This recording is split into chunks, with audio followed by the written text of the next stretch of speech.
Hello out there, my name is Momi and I welcome you to Fountain Evangelical Broadcasting Network. Today on the segment of the program, we'll be talking about women and domestic violence and how can this be controlled with the Word of God. I've got two fantastic ladies in the house that will be shedding light on this important topic. To my left is Mrs. Fumi Olupiton. She's a domestic violence consultant and she doubles as a domestic violence awareness trainer. You're welcome, Fumi. Thank you, Mom. Okay. And then to my right, I've got Mrs. Gladys Coker. She's a mother and a grandmother, having retired in the newspaper industry for over 35 years. She worked as... I retired some time ago, but I worked in the newspaper industry for over 35 years. Okay, and then you worked as an intellectual property executive. That's right, correct. yes. Okay, you're welcome. Thank you. Okay, so let's just go into this topic. It's a very, very crucial one. And for the purpose of this program, we'll be referring to domestic violence as DV. So what really is domestic violence? I'll pose that question to you, for me. Thank you, Mommy. According to the Home Office, because there is no legal definition for domestic violence.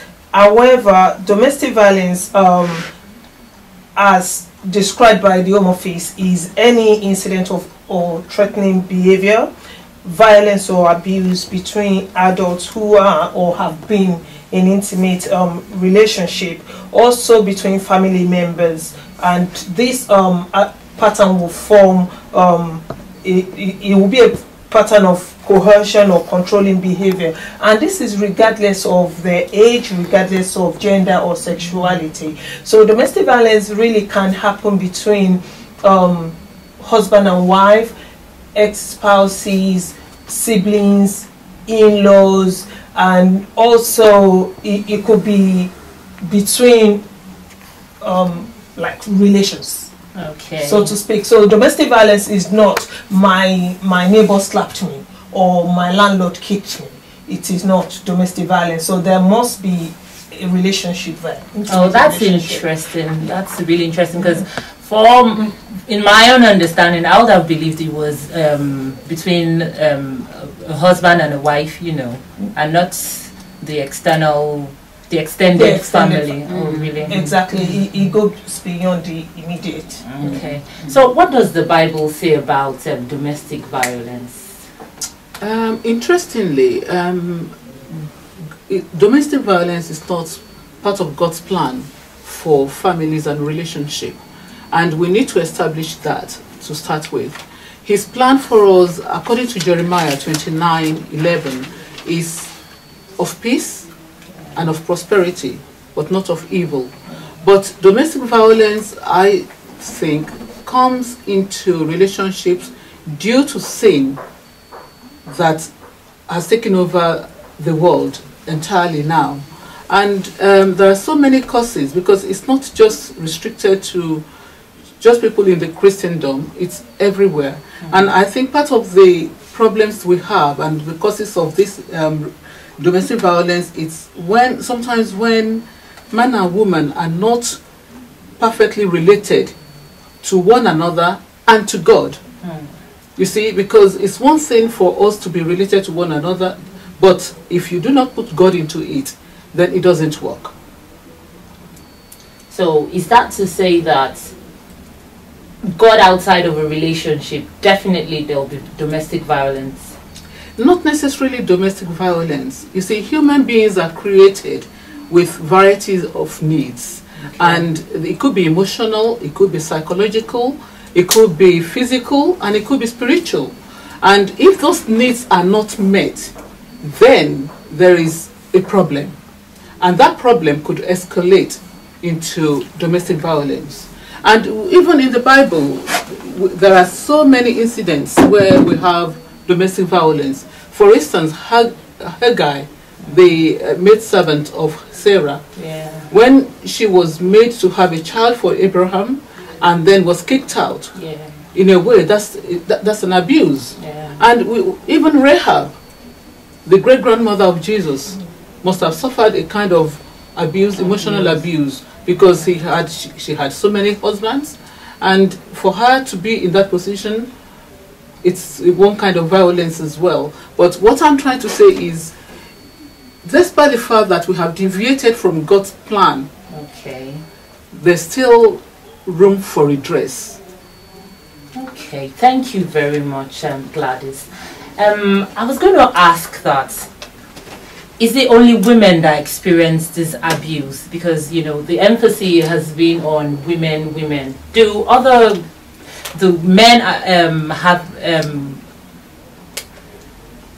men also suffer from this abuse? Of course, men do. And according to statistics from the British Office of Statistics, 1 out of 4 women must have or are experiencing domestic violence. Also, 1 out of 6 men must have or are experiencing domestic violence. And just to point out that domestic violence is one issue that cuts across the whole society. So domestic violence is irrespective of your educational background. It does not matter what race you are, whether you're well educated or not. It does not matter what your nationality is or what your background is. It does not matter whether you're a Christian, a Muslim. It cuts across. So domestic violence really, yes, it affects women, also it affects men, and it affects children as well. And just to add that, recently, early this year, the Home Office actually reduced the age rates of domestic violence victims and abusers to include 16 and 17-year-olds. Because previously domestic violence is described to happen between adults of age 18 and above, but since the between March and May, Home Office actually reduced the ages to include ages 16 and 17. Why is that? Okay, I mean, in my line of work, and also research has shows that domestic violence now it's spreading. Because, for example, where children live in a violent home, most of the children, according to research, when they go to their schools or maybe colleges or whatever, they begin to to exhibit what they've learned at home. Also, the Bible says, train up a child the way he should go when he grows up. So in our training, even what we do at home, what our children see us do is part of their trade. So when children see mommy and daddy arguing every day, daddy throwing something or hitting mommy or calling mommy names, most of them tend to go to school and display the same. And because of that, there are so many things that are now happening in the secondary school. I mean, even not to talk about bullying, because that can be linked to the home as well. So we do have that happen, amongst children. So are there categories of abuse? I mean, what are the types of domestic abuse that we have? I mean, there's a lot of, we have numerous, but I'll just, I think I'll limit it to 5 for the purpose of this broadcast. We have emotional abuse, we have psychological abuse, we have financial abuse, there's sexual abuse, which under that we have rape. Because marital rape in this country is illegal. So simply because I'm married to you doesn't mean if you want to have it, I have to agree. If I don't want to, you can't force me, because that in itself, it's rape. We also have physical abuse, which a lot of people regard only as domestic violence. Because some people will rate emotional abuse, financial abuse, they will rate those lower than physical. Can you shed a bit of light to emotional abuse? Okay. Emotional abuse, for example, is where the perpetrator or the abuser would do things to the victim, that will make them so uncomfortable. For example, an abuser may say to the victim that it is because of you that I've not been able to get a good job. Because if you have been a good wife to me or a good partner to me, then you will help me wake up early enough, to go out to look for a job. Right. And domestic violence is not a one-off isolated incident. It's something, that is persistent and it continues. Emotional abuse could be where the abuser will say to the woman, oh, I know you want to leave me, but if you leave me, I'll kill the cat. If you leave me, I'll kill myself. If you leave me, I'll kill the children. And, because of that, this woman obviously loves her children, would want to believe, loves the cat, loves this man, even though he's the perpetrator of abuse in the house. And she wouldn't want that on her conscience.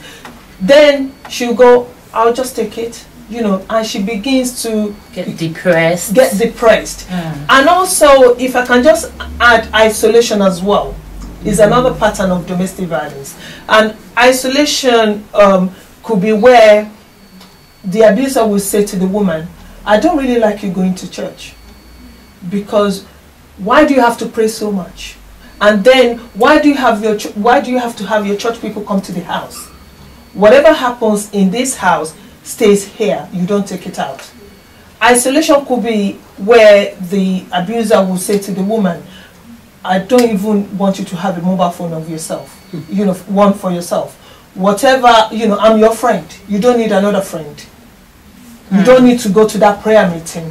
Talking about that, don't we sometimes confuse domestic abuse with, just regular arguments between partners? Because there are some times where some of these examples you've made happen or even without being an abuse, really, Okay. I'm just asking. Yeah, I will explain. Okay. There's something we call relationship breakdown. Yeah. It's quite different from domestic violence. Okay. Like I explained before, domestic violence is a pattern of violence, threatening behavior. So really it doesn't have to be physical, but as long as the abuser is doing something or not doing something, because even your partner talking to you as in the victim and you're ignoring, and it's affecting me, and if it continues, and if it continues and it's having adverse effects on me, then it's domestic violence. Okay. So yes, no, what I was just going to say is, so basically, thinking about it, domestic violence really starts from home, and it's part of one's background as well. So it's really up to us as women, because when I was looking at the text that was attached to this broadcast in Ephesians 3 verse 11, where Paul was calling us to proclaim the manifold wisdom of God in the church. The church itself is the outside church, but the first church we all have is the home. So that's the local church. So I believe that parenting has a lot to do with domestic violence, because the way we bring our children up determines the sort of people they turn out to be in future. And I think also, according to what the Bible says, we lead by example. That's leadership, servant, way of teaching. What we do reflects what our children are going to become. So is that safe to say that an abuser is made from home? Because nobody plans to be an abuser. Well, you see, like Sister Fumi rightly said, sometimes when parents, two adults, argue in the presence of children, they say that as a way of life. When they grow up, they think they can get anything by force. If they can't get by force, they tend to violence, which is another form of force anyhow. So what we need to do is to build a house. As a woman, we have to nurture our children, raise them and launch them in a loving environment, whereby we know that when we're arguing, we're arguing actively and positively, not negatively, because the children pick this thing up. And when we need to do serious talking, sometimes it's always better to do it at night when the children have gone to bed, not in the presence of children, because sometimes it can go out of hand. Thank you very much, Gladys. I was going to ask that what other factors causes domestic violence apart from, upbringing, parents? What other factors causes it? To be honest with you, we do have myths about causes of domestic violence, but most of these myths, you know, they're not, you can't really say this is what is causing domestic violence. But I will say this: domestic violence itself is about power and control. Domestic violence will happen where the man or the woman, because we do have male as perpetrators and female as perpetrators. So domestic violence will happen where the perpetrator feel they're losing that power and control over their victim. So they want this victim to do whatever they want. So it may be, for example, a man marries a woman. When they met, she had short hair, and then she's grown the hair, and he doesn't like it. Okay. So he will continue to nag that, look, I saw you with your short hair, I liked you. So, and because he wants to control that environment, it's all about power and control, then, you know, you start to do things in different forms that will result to domestic violence. But just like Gladys mentioned earlier, that sometimes it starts from home. We have, through research, we've been made to understand that there are children who grew up in a domestic violent household, but then they were able to get resources put in place, and they've grown up to be very well behaved human beings. And we've got people who grew up in a non-violent environment, and then they are abusers themselves. So really, and some people link it to alcohol, some people link it to drugs, some people link it to mental health, some people even link it to the economical downturn that we have now. Oh, it's because I haven't got a job, so I'm so stressed. But just like Gladys said, you know, certain things we need to take to God in prayer. And just as Amos 3:3 states, can two work together unless they agree? Sure. So as Christians, if husband is going to the right and the wife is going to the left, you know, there is bound to be violence all in the house. And you know, sometimes a man's indifference to leadership role can even cause that. Because, for instance, when I mentioned the story of Agai and Sarah, Abraham was there. He could have said something, but he did not. So the fact that he was silent, he wasn't actually acting. Okay. You can't say that that's domestic. You can say that it's not domestic violence because he was not actually enforcing anything. Yeah, but it was the fact that he was the problem itself. He was. Yeah. But at the same time, he not taking the role that he should have taken as a leader has even added to the problem. And also, sometimes it could be incompatibility of the couple. You know, because we all come from different backgrounds and we have different beliefs. And suppose the man is a Muslim, the woman is a Christian, and they have all these issues before they come into the marriage. And when they come there, everybody wants to establish their own principle without giving the other the benefit of the doubt. Then it can create a problem. And also, like Sister Fumi said, a lot of it's to do with stress in this day and age, and unforgiveness as well, not letting go, not allowing God to, you know, to take control. And when you believe that you are always in the right and He's not, but when you know that you go into a relationship to be transformed, and you go into a relationship to work out the will of God for your life and for your partner's life, then you learn to forgive anything. I believe that's a very serious topic for and also forgiveness. And also communication. Yeah, I believe forgiveness. Communication is a major problem in relationships, because sometimes you think you're talking to your partner, but he's getting the wrong edge of it, because he's not understanding the reason why you're talking, why you're saying that, and the benefit for him in that communication. So you have to be able to communicate actively, whereby he understands exactly. You ask questions so that he too, you will know that at least you're on the same platform. Yeah. You know, but you say a lot of things, but I just believe that There's nothing impossible for God to do. Definitely, definitely. And every trial in any relationship is for the goodness of God. At the end of the day. Yeah, that's true. Thank you very much, Gladys. Having said all this, what help is available really for the abuser and the victim? There's a lot of support out there.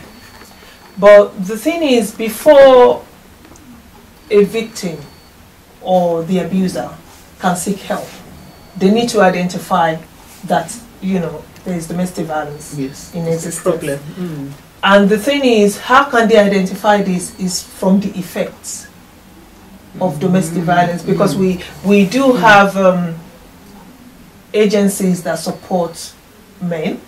We do have agencies that support women, and one of them is the refuge where women can go to. But then I think most importantly, the effects of domestic violence, you know, is what the parties need to identify. How is this affecting you?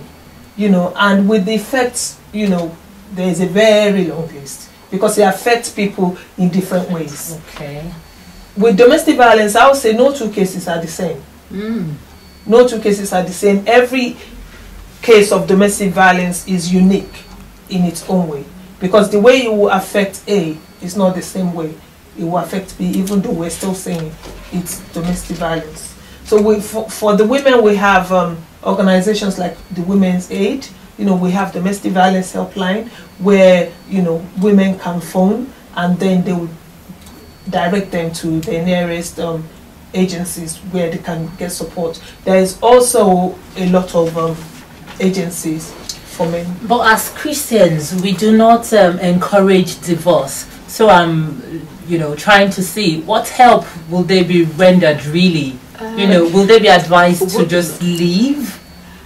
No. You know, what is the Bible saying about this? The Bible's plan is to have a loving home.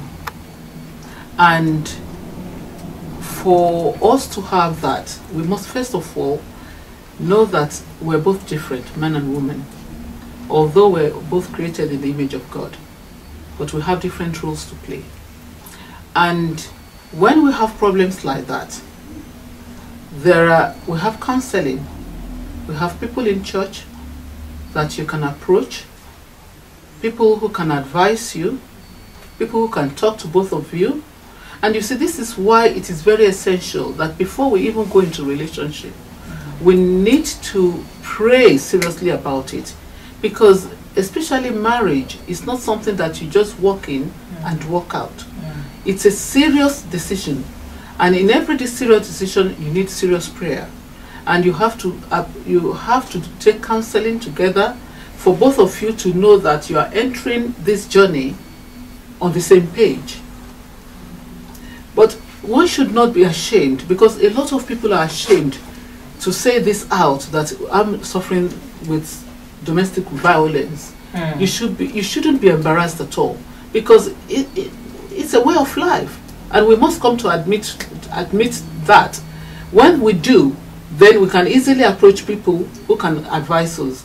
I still will not advocate divorce.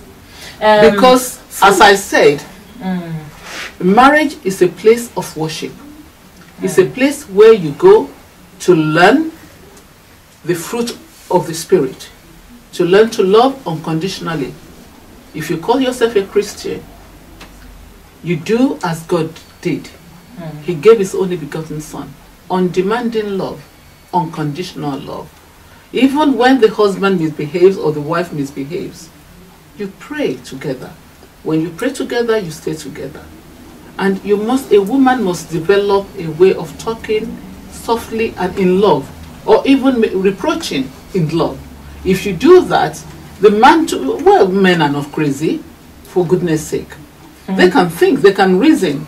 And you know how to, as a woman, you must develop a way of, of touching, giving your man a lot of TLC before you even approach a serious subject with him. So that by the time you say anything, God has given us that knack. It's natural with us. We know how to use it, so we should begin to use it.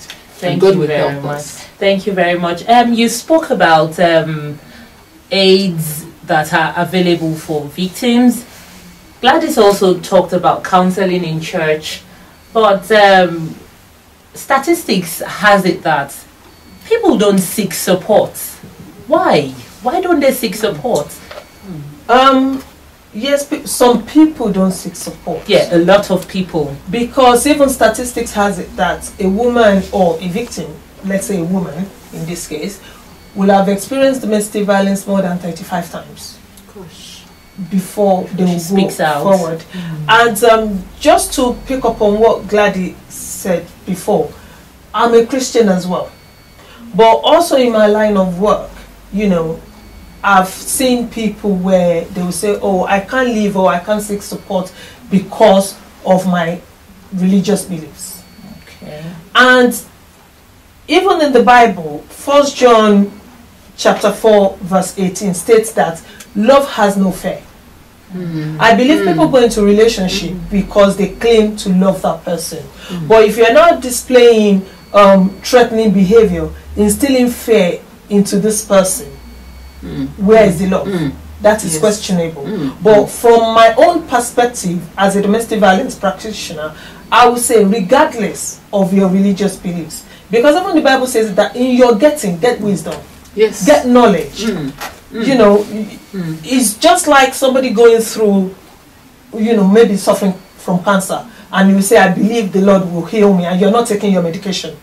It is similar to domestic violence. Yes, we can pray. Yes, there is, you know, counseling at church, but then there are other support to complement what can be done in churches. So many women don't leave, like I mentioned, because of their religious belief, cultural values sometimes, because you see, some people will say to you, oh, maybe in my culture, once I'm married, whatever is happening to me, my parents have already told me, you don't come back, you stay there. And they suffer in silence. They suffer in silence. And the thing is, we have a large number of domestic violence homicide. I mean, in one of the local authorities, you know, in London now, in the last 5 months, we've had about 4 or 5 homicides. Wow.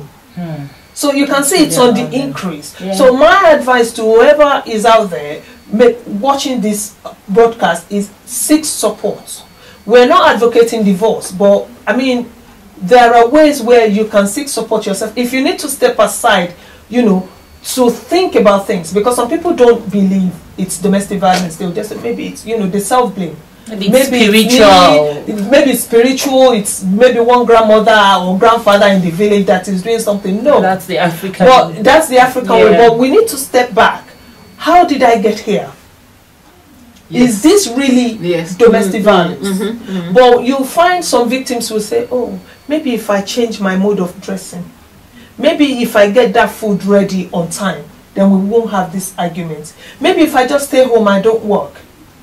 But the Bible also says that, you know, God gave Eve as helpmate. I know this can, you know, be controversial. Helpmate. We're there to help each other. Yes, yes. But where you find some abusers will say, oh, darling, I've washed the dishes for you.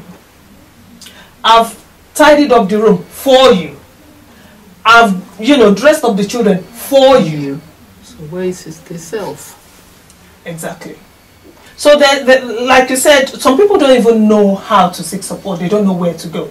They don't know what's out there. And some people is like fear of losing that family ties, fear of losing their jobs, fear of losing their homes, fear of, you know, losing their dignity in the society. Because you find some people will say, oh my God, I can't be a single parent, or I can't even tell anybody this because, you know, the way people respect me in church, you know, people will now look down on me because I cannot even keep my marriage. But my advice would be, as early as you pick it up, seek help. Deal with it. Deal with it. Because it affects children as well. Yes. Even, sorry to cut you. Even if they're not in the same room. Even if the children are not in the same room, because it does affect children emotionally and psychologically. So deal with it. Thank you very much. And also, just to buttress what Fumi just said. You might as well just round it up for us. Okay, yeah. Yes, it's even the perpetrators themselves need help. And a lot of them may not even know that they are a perpetrator. So the reason why it is essential for the person being abused to go for help is not just for herself alone, in this case of a woman, but for the husband or the partner, and for the whole family, because they all need to be counseled. They all need to be talked out of this way of life. But to round it up, I just believe that in any relationship, it is very essential to do it God's way, because doing it God's way, you never lose it. And a woman needs to acquire wisdom. She needs to acquire knowledge and understanding, just as the woman in the Proverbs 31, whose children rose up at the end of the day to call her blessed, and the husband acknowledged her to be finding a good thing. So I would like to add to that not just the woman, the man not just as well. The man as well. Yes, of course. Because it affects it goes both ways. Yes. But the long and short of it is, we shouldn't have it in the Christendom. It's not God's plan for us. Thank you very much. The end of the program now. Remember, a family that prays together stays together. Remain blessed. Have a wonderful week.